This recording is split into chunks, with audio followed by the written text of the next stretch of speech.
est-ce que vous auriez perdu votre fille que vous n'avez pas revue depuis 4 ans? Oui, mais Parce j'avance. qu'elle est sous l'emprise de la même personne qui vous a rendu la vie en miettes. Exactement, mais je suis devant vous aujourd'hui. J'avance pour sensibiliser aussi les téléspectateurs qui nous regardent aujourd'hui. Donc ça veut dire qu'il y a quand même une petite évolution. On va dire ça comme ça. C'est vrai que ça Mais m'a... est-ce qu'on peut évoluer quand on se sent amputé d'une partie de soi-même, surtout par sa première fille quand même? C'est difficile, mais c'est pas impossible. C'est une trahison qui fait très mal. C'est vraiment une violence imposée, en fait, une séparation imposée par autrui. Pas parce que je ne me remets pas en question, mais je dis tout simplement que je ne peux pas souhaiter ça même à mon pire ennemi.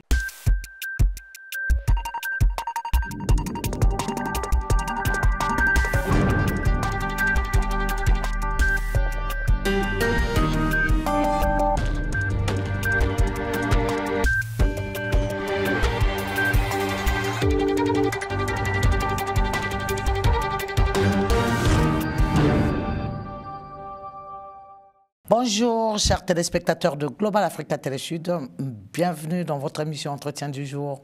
Aujourd'hui, nous recevrons quelqu'un qui a su avoir une aiguille à la place d'une lame pour recoudre toutes les blessures à la Frankenstein qu'elle a reçues le long de sa vie, toute jeune, mais avec déjà beaucoup de marques. Et elle est entrepreneur autodidacte, aussi auteur. Son livre, c'est Le lien qui a aiguisé mon âme.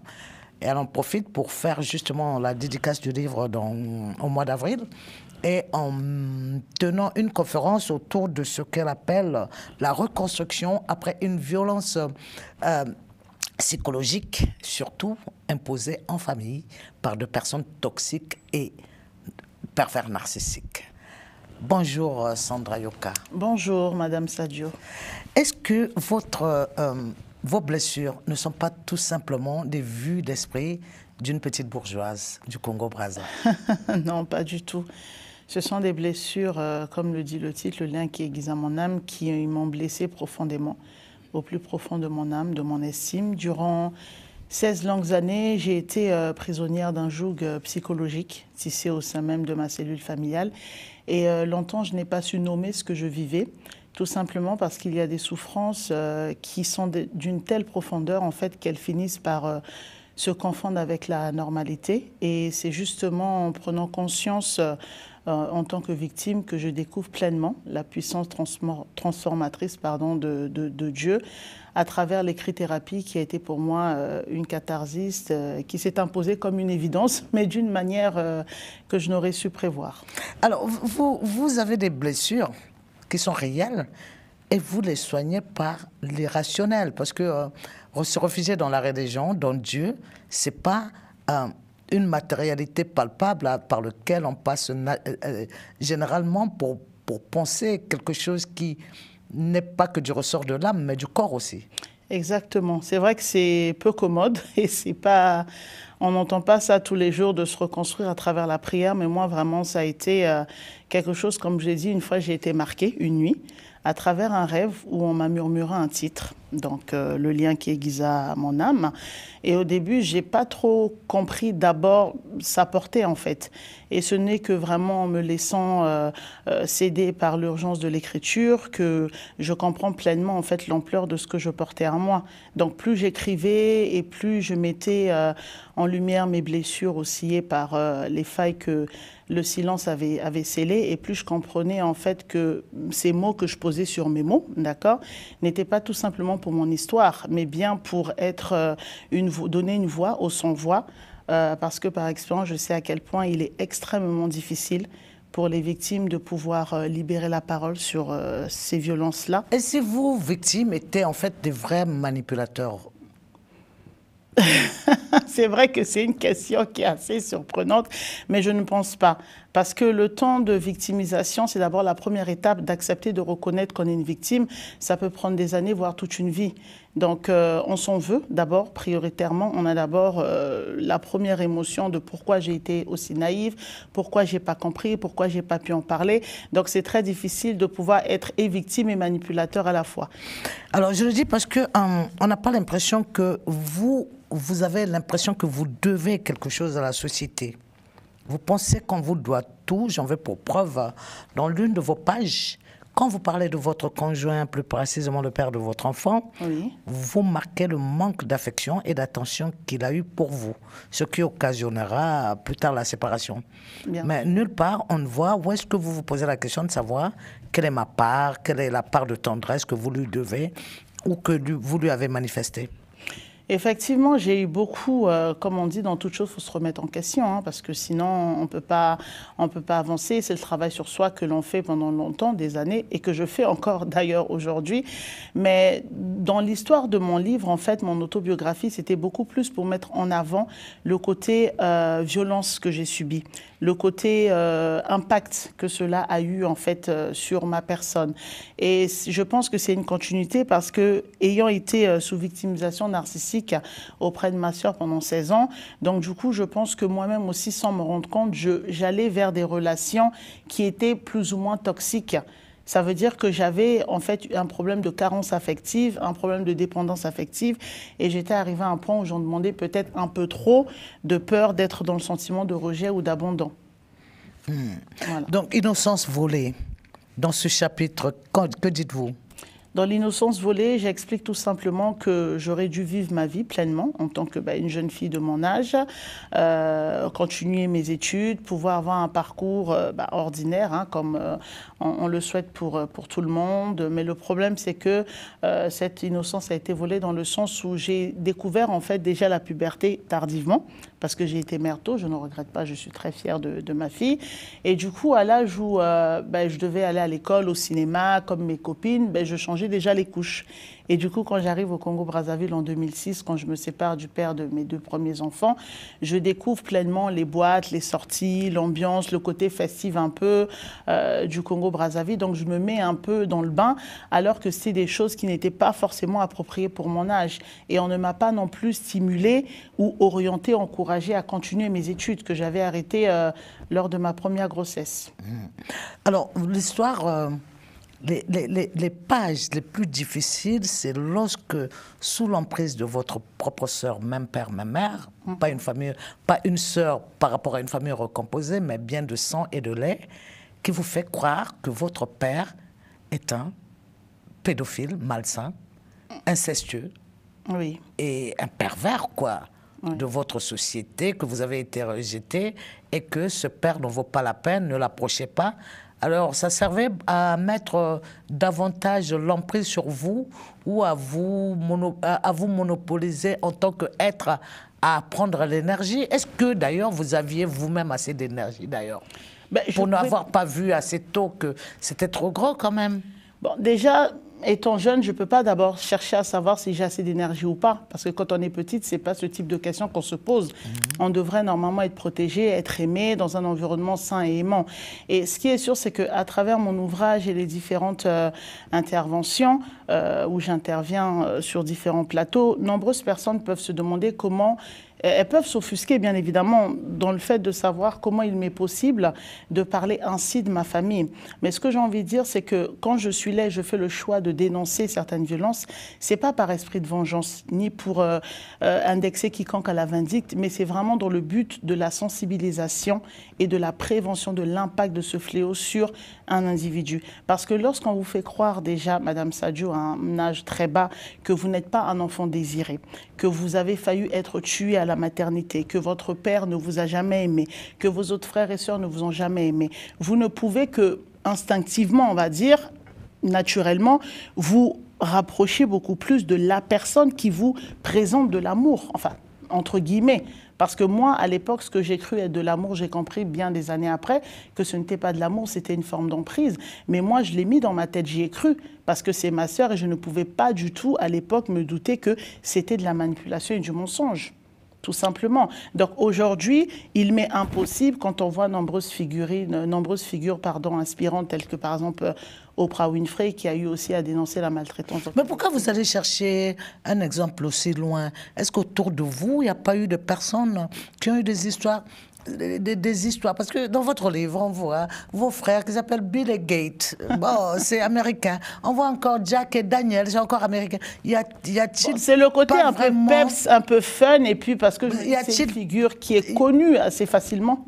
Oui, mais au Congo, Brazzaville, en Afrique centrale et en Afrique en général, il n'y a pas assez de figures connues pour qu'on puisse en prendre référence. Ofpra, oui, Ofpra, il y a beaucoup d'Ofpra autour de vous, je crois. Au Congo-Brazzaville, personnellement, je ne connais pas d'Ofpra qui a eu le courage de dénoncer les vices dont elle a été victime. Je n'en connais pas. Peut-être que vous allez m'informer ou non, je n'en connais pas. Bon, en tout cas, autour de vous, vous avez aussi qu'il y a des gens qui non seulement ont été victimes des choses plus graves, hein, je ne minimise pas ce qui vous est arrivé, mais encore plus ont connu des violences sexuelles en famille, c'est-à-dire tout ce qu'on a attribué à votre père, elles les ont subi réellement, des filles comme garçons, et que, voilà, non? Il y en a forcément, mais voilà. Nombreuses personnes se terrent dans le silence, malheureusement. Parce que comme je dis tout à l'heure, pour une victime, c'est difficile de pouvoir libérer la parole sur ces violences. Parce que malheureusement, la violence se tapit derrière les façades les plus respectables et se dissimule souvent, malheureusement également, sous des apparences d'une vie idéale. Et nombreuses, même après la personnes qui ont vécu des sévices ou de l'inceste ou autre, même après la mort de leur bourreau, elles n'arrivent toujours pas à pouvoir libérer la parole, à dénoncer ces faits. Donc, alors, vous êtes souvent beaucoup tombé. Oui. Vous avez dit à un moment, il faut que je m'accroche. Quand vous vous accrochez, c'est vers le bas ou le haut? Au milieu. Au milieu. Pour avoir le vous juste milieu, ouais. Voilà, donc parlez-nous de cette étape. En fait, se relever, s'accrocher, tomber, se relever, c'est quelque chose qui est très difficile, mais qui n'est pas impossible. Dans ce chapitre, en fait, vraiment, je veux vraiment mettre en évidence que l'importance, une fois qu'on a accepté qu'on a été victime, ok, d'accord, que ça sert à rien de s'apitoyer sur son sort. Hein. Comme on dit, l'eau, elle est versée, on ne peut plus la ramasser. Si vous ne vous apitoyez pas pour votre sort, est-ce que vous auriez perdu votre fille, que vous n'avez pas revue depuis 4 ans? Oui, mais j'avance. Elle est sous l'emprise de la même personne qui vous a rendu la vie en miettes. Exactement, mais je suis devant vous aujourd'hui. J'avance pour sensibiliser aussi les téléspectateurs qui nous regardent aujourd'hui. Donc ça veut dire qu'il y a quand même une petite évolution. On va dire ça comme ça. C'est vrai que ça... Mais est-ce qu'on peut évoluer quand on se sent amputé d'une partie de soi-même, surtout par sa première fille quand même? C'est difficile, mais c'est pas impossible. C'est une trahison qui fait très mal. C'est vraiment une violence imposée, en fait, une séparation imposée par autrui. Pas parce que je ne me remets pas en question, mais je dis tout simplement que je ne peux pas souhaiter ça même à mon pire ennemi, parce que ça ne justifie en rien un tel acharnement. D'accord? Aujourd'hui, vous êtes vivante, ma fille est vivante, Dieu merci, mais je n'ai aucun contact avec elle, ça fait 4 ans. Et pendant ce temps, ma sœur vit avec ma fille, elle dort avec ses enfants, elle se réveille avec ses enfants. Déscolariser votre fille? Déscolariser aujourd'hui, depuis qu'elle a eu son bac en 2021, déscolariser. Et c'est assez surprenant parce que, bon, c'est bien, ok, ma fille, elle est majeure, qu'elle est libre et en droit de faire ses choix, d'accord? Mais c'est un peu difficile aussi à comprendre parce que vous êtes censé être la mère de cet enfant, vous êtes censé être le tuteur, vous êtes non seulement ça, et normalement, il y a des mécanismes de médiation parallèle, bien sûr, familiale, sociale, du quartier, de la ville, le Mbogui par exemple, qui sert de médiation dans des cas, dans des situations comme ça. Vous n'avez pas pu faire... appel à ce mécanisme-là pour vous rapprocher, faire parler des ancêtres pour que l'étau se desserre autour de votre fille. Et pourquoi, par vous-même, vous n'avez pas pu récupérer personnellement votre fille? Est-ce que c'est encore, j'enchaîne des questions, non, le fait que vous comptez beaucoup plus sur les autres que sur vous-même? J'ai cherché ma fille. Madame Sadio, oh que oui, je l'ai cherché. Je l'ai cherché par la voie de la justice. J'ai même écrit à certaines ONG ici, à l'international. J'ai cherché ma fille par la voie familiale, mais c'est l'aide que je n'ai pas eue qui m'a permis d'être celle que je suis aujourd'hui.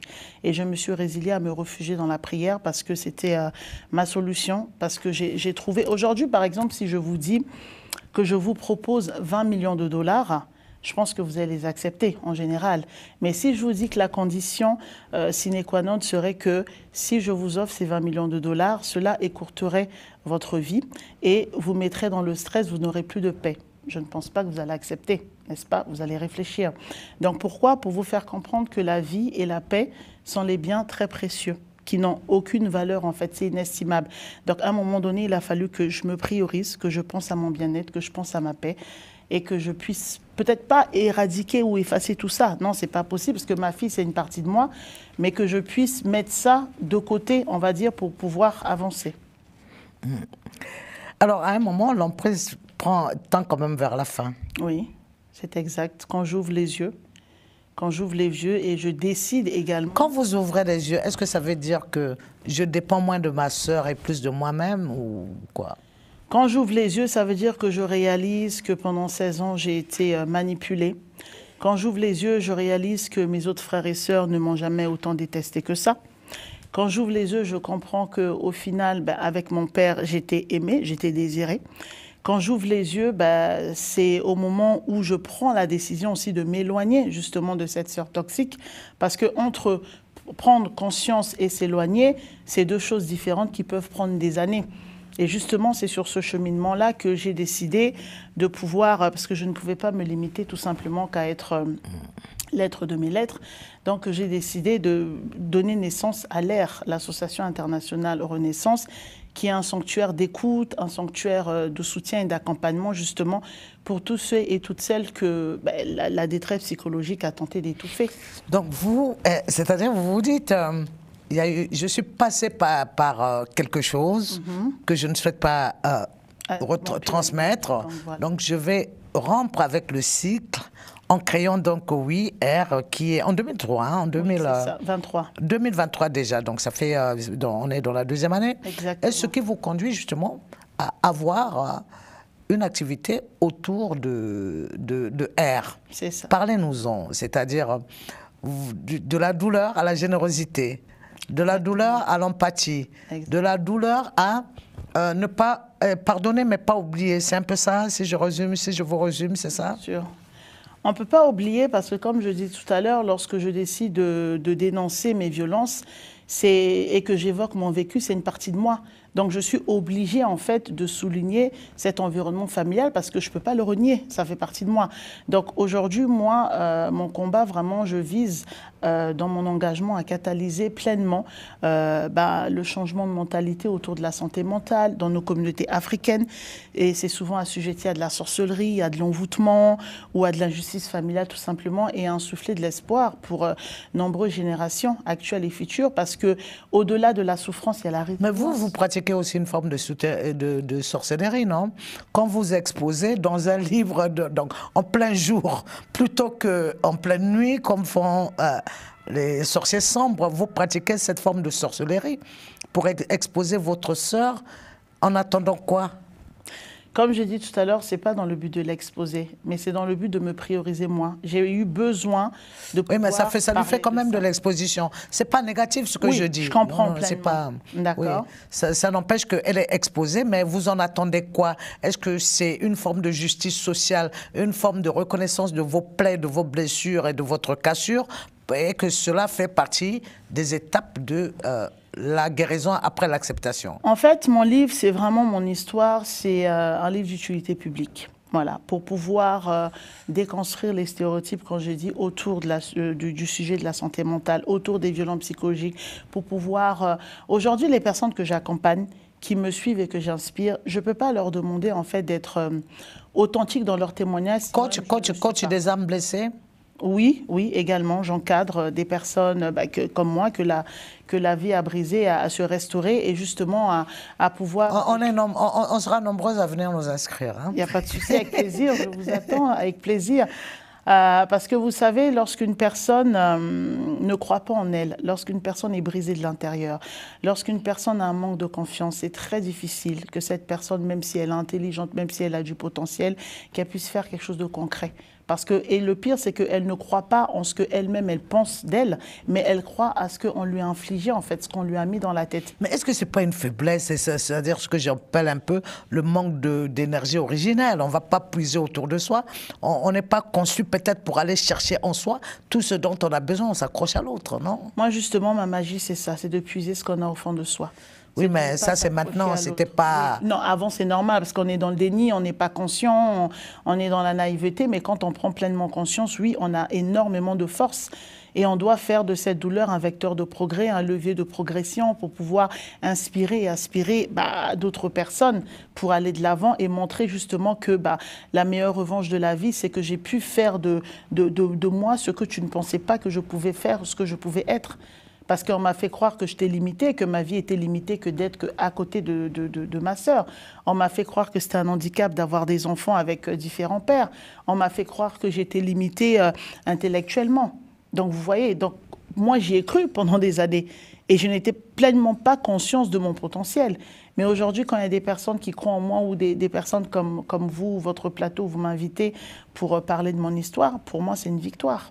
Non, moi, c'est surtout pas votre histoire personnelle, mais ce qui a d'universel, c'est que ne pas diffuser ce qu'on a reçu de mal, mais le convertir en une force pour servir de l'empathie au monde et dire on va rompre le cycle du mal, ne pas le reproduire. Déjà, c'est ce qu'il y a d'intéressant dans votre démarche et qui vous conduit justement à tenir une conférence. Hein. Vous nous dites la date le 5 autour de avril l'événement. 2025. C'est un événement, la 2e édition justement de ma conférence autour de la thématique des blessures émotionnelles intrafamiliales.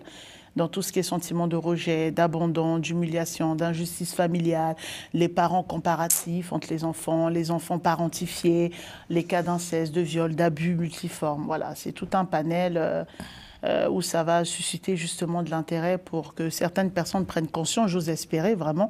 C'est ça le but, que ce soit une date symbolique où des personnes diront que, ah oui, je reconnais dans telle histoire, dans tel témoignage, je décide aujourd'hui de prendre un nouveau départ, de ne plus accepter ça, de ne plus accepter ci et de faire autre chose de ma vie.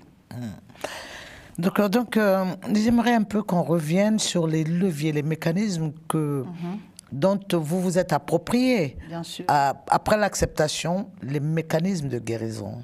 D'accord, donc il y a eu d'abord la prière qui m'a guidée, naturellement, sans que vraiment je puisse, comme j'ai dit tout à l'heure, qui s'est imposée à moi comme une évidence, comme une force surnaturelle. Il y a eu également l'écriture, voilà, qui a été vraiment un exutoire pour moi. Et vous allez trouver ça un petit peu surprenant, mais la forêt, une immersion dans la forêt. Ça m'a fait du bien de pouvoir... La forêt du Mayombe. Non, non, pas au Congo, hein, en France. Ah, mais les petites forêts clairsemées où on voit le soleil, là. Non, je non, pensais non, que vous parlez de la forêt, la vraie forêt telle que non. nous, on la connaît en Afrique Bon, centrale. une forêt quand même, reste la une deuxième forêt. plus Non, grande j'avais au pas envie monde. de voir des Koulouna ou je sais pas, non. Il y a des... donc, ça veut dire que dans la forêt de votre... Il y avait le côté quand même instinct de survie, un peu sécurité quand même. On va pas non plus se jeter dans la gueule du loup. La forêt parce de que notre pays héberge des personnes malveillantes. non, c'est pas ce que je dis, mais je me suis dit que quand même, il fallait pas non plus chercher le diable par la queue, comme on dit. Donc, j'ai fait de la marche dans la forêt, j'ai eu de l'immersion, j'ai marché pieds nus, ça m'a fait du bien.